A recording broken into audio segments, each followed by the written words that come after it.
Silksong deserves more money and more attention than any other game currently out there in the gaming market.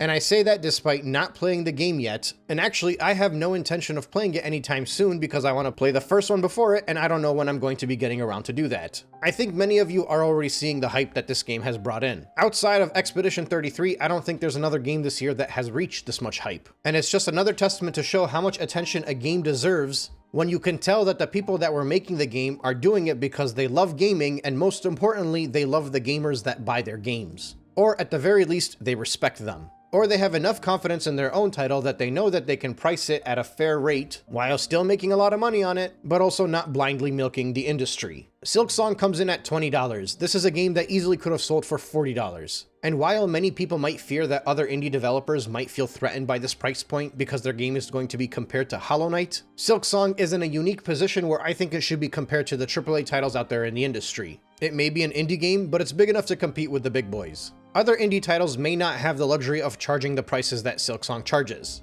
And it doesn't mean that they're ripping you off, nor should it mean that we don't support indie devs that do charge $20 for a game that might not have the same oomph that Silksong does. Because the reality is Silksong is going to be selling well more than enough to make up for that low price point. But those massive AAA publishers that are releasing games at full price and increasing that price to the point where now they're reaching $80, those ones should absolutely be compared to Silksong and games like Expedition 33 earlier this year. Because sometimes it's not how much you can get from a single person, it's how much money you can get from a collective. And something being priced appropriately in this day and age with this type of market and this type of gaming industry pays for its own marketing because it's priced accordingly. I purchased Silksong on pretty much every store that I can purchase it on. There were a few stores that I left out of because I didn't want to give them any of my money because I know they take a small percentage of that cut. But outside of that, I just went crazy. I'm like, I want to be part of every single sale and every single statistic that Silksong has because I think it deserves it. I'd rather buy Silksong 4 times than buy Mario Kart World once. Because that's what voting with your wallet is, and that's what these developers should be seeing. Think of someone like Ubisoft. They took a $70 game that came out last year, and that's $70 just for the base game. You could be spending up to $130 if you want the Ultimate Edition, the full package. They took that game from stronger hardware, they ripped so much quality from it to the point where the file size is like a third of what it used to be, took that watered down port, put it on drastically inferior hardware, and you'd think they'd be like, well, this is a lower quality game, we're going to charge less for the people that are looking to buy it. Instead, they decided to take advantage of a new Nintendo Switch 2 user base that's hungry for games because there's nothing to play on there, and charge people $60 for this inferior port. Think of the favor they could have won over with the community if they just released it at $40. That lower price point alone would have paid for whatever they did in marketing to make sure that Outlaws got as big of a push for the Switch 2 as it did, and it would have been completely natural. They never would have had to focus that much money on the marketing. And not only that, the sales numbers would have reflected it. Star Wars Outlaws, while we still don't have the data obviously, is not even a thought in anybody's mind anymore because Silksong broke the internet. It broke all of the shops. And it's done so not only because it's a game, it's done so because it's a testament to what you can do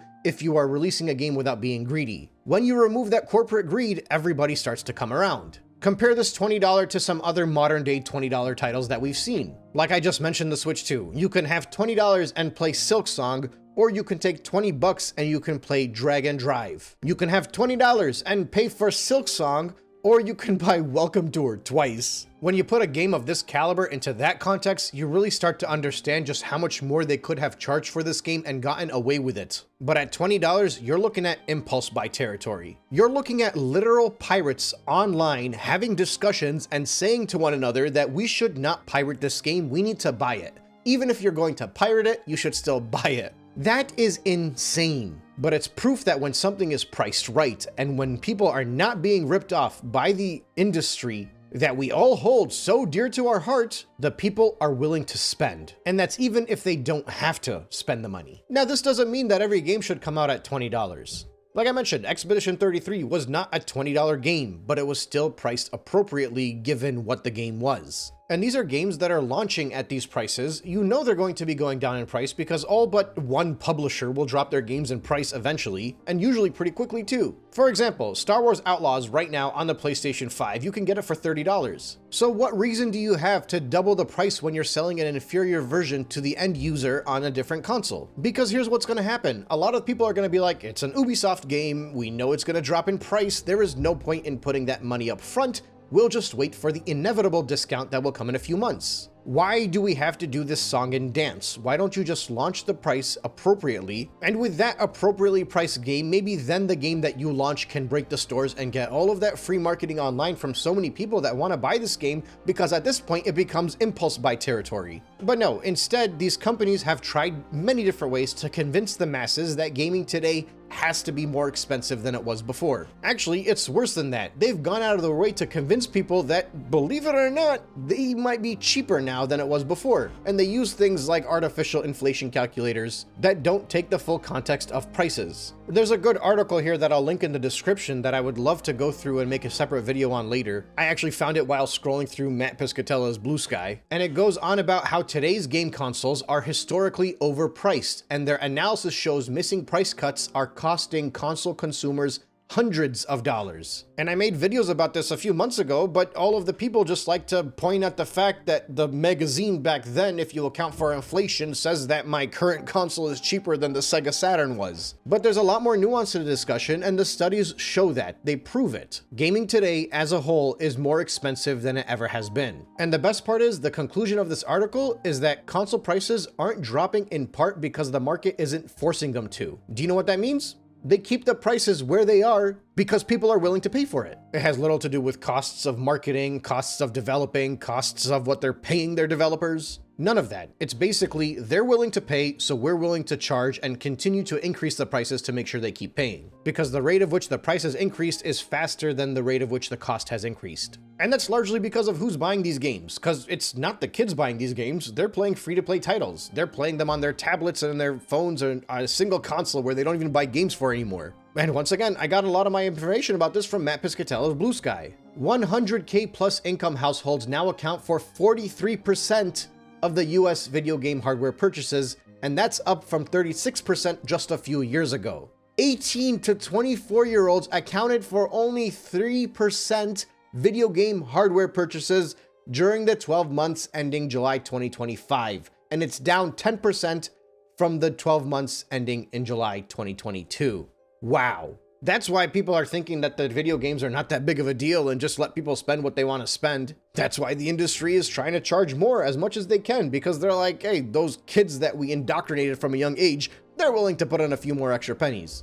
And they all think that all these kids are just going to go out and be like, yeah, this is going to be popular, we're going to keep going. No. Do you wonder why free-to-play games have taken over the industry? This is why. They give kids something free to play with, and the parents are willing to spend free. And then amongst all of this commotion, every now and then, one of those kids will convince their parents to let them spend 20 bucks, whereas an even smaller percentage of that will just spend hundreds, if not thousands of dollars on these games, and that's worth it to these game developers. And it's not to say that the free-to-play model should be good for the industry. Far from it, actually. But the reality is, when the cost of entrance is so low, and in contrast to that, the cost of the console gaming is so much higher, it's no wonder all of your little cousins and friends and family members play Fortnite or Roblox. Because in today's market, you can't afford Mario Kart. That's a reality. Rob from Game Industry Biz, he says if today's kids and teens aren't engaging with PlayStation, it's very unlikely they'll start doing it as 20-something or 30-somethings. That's just how it goes. The console gamers that are currently buying consoles got into it because it was affordable when they were younger for their parents to buy into. Now, unless specifically a parent is a console gamer and wants to make sure their kids are playing those titles, then who is going to get these children to buy a Switch 2, for example? Who's going to get them to buy a PS5?